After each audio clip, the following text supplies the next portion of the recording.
हर जीव में कुदरत ने कुछ न कुछ विशेषताएं रखी है, चाहे वह अमूल जीव ही क्यों ना हो।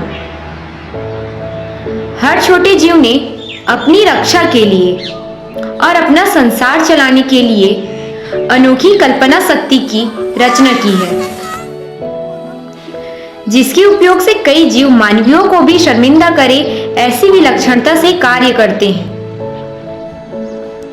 काफी तर पक्षी की घोंसला बनाने की शाही एक जैसी प्रतीत होती है। उसमें भी अपना घर बनाने के लिए सबसे ज्यादा मेहनत करने वाली पक्षी है तो वो है बया पक्षी। बया पक्षी पीले रंग की चंचल सी पक्षी है, जो आर्थोटोमस वंश और सिल्वाइडी कुल से संबंधित छोटे आकार की पक्षी है। इसका वैज्ञानिक नाम पोलेसियस फिलीपींस है। इस प्रजाति की पक्षी पूरे भारतीय उपमहाद्वीप और दक्षिण पूर्वी एशिया में देखने को मिलते हैं। इनकी कुल 9 प्रजातियां हैं। हल्के पीले रंग का बया या बुनकर प्रजाति का यह नन्हा सा पक्षी घास के छोटे छोटे तिनकों और पत्तियों को बुनकर लालटेन की तरह लटकता हुआ बेहद ही खूबसूरत घोंसले का निर्माण करता है। इसलिए इसे बुनकर पक्षी या टेलर बर्ड भी कहा जाता है। बया प्रजाति के पक्षी अधिकतर अपना घोंसला नदी और नालों के किनारों पर पाई जाने वाली कटीली झाड़ियों और पेड़ों में तैयार करते हैं। यह अपना घोंसला बारिश के मौसम आने से पहले बनाते हैं। बया अपना घोंसला इस तरह से तैयार करती है जिससे कि वह अपने अंडों और बच्चों को अन्य पक्षियों तथा मौसमी प्रभावों से सुरक्षित रख सके। बया पक्षी के घोंसलों में 2 कक्ष होते हैं, जिसमें एक अंडा और दूसरा शयन कक्ष होता है। घोंसलों का दरवाजा नीचे की ओर खुलता है। बया पक्षी अकेला अपना घोंसला नहीं बनाती, अपितु एक साथ अनेक घोंसलों का निर्माण समूह में करती है और एक बस्ती की तरह रहने के स्थान को आबाद करती हैं। बया पक्षी को अपना घोंसला तैयार करने में 28 दिनों का समय लगता है।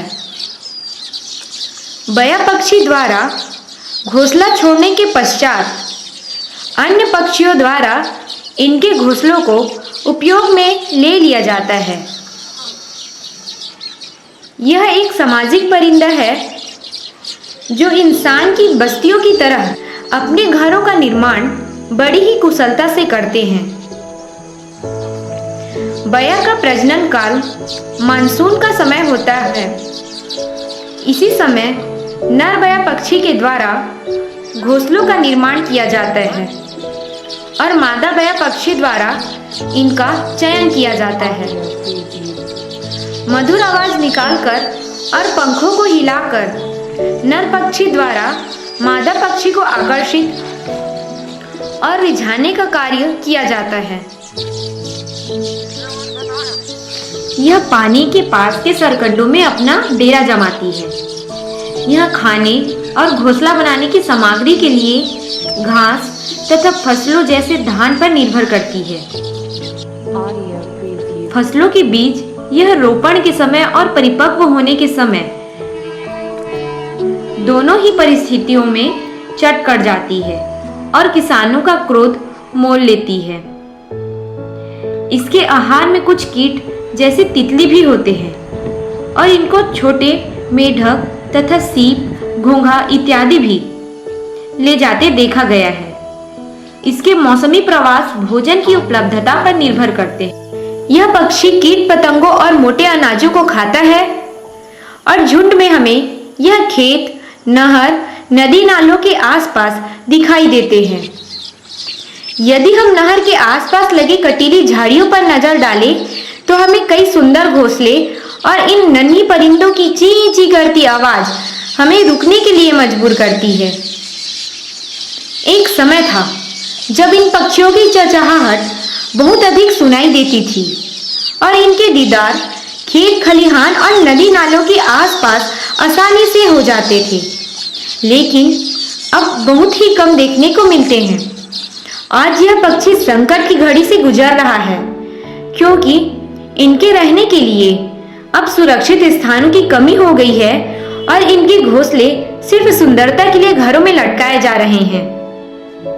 हमारे छत्तीसगढ़ क्षेत्र में इस पक्षी को रेवा पक्षी के नाम से जाना जाता है। इसके लिए एक कहावत भी है, तो चलिए हम दादी अम्मा से इसकी कहावत सुनते हैं। अच्छा दाई, वो चिड़ई रही थे इसे लालटेन का शोरमत रही थे, ओला का की थे? रेरा चिड़ई। रेरा चिड़ई? हाँ, ओकर एक कहावत भी है। हाँ। कि रेरा चिड़ई बोला थे कि तुमन हाथ पैर है, तुम्हारा मनखे का हाथ पैर है, तो तुमन एक ही खोंदरा कैसे नहीं बनाए?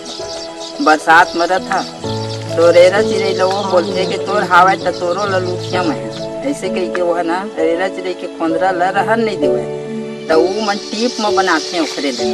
अब टीप में बनाते ताकि बंदर ह पा नहीं सके, रेरा चिड़ई के खोंदरा लोग नहीं पा सके। एक हर वजह से ओखर टीप में रखे रेरा चिड़ई के खोंदरा। हाँ, यही कहावत है। बोला कहे है कि मनखे का हाथ गोड़ मनखे का काया, और 4 महीना बैठ के रहा मंदिर क्यों नहीं छाया। हाँ, ठीक ठीक। हाँ।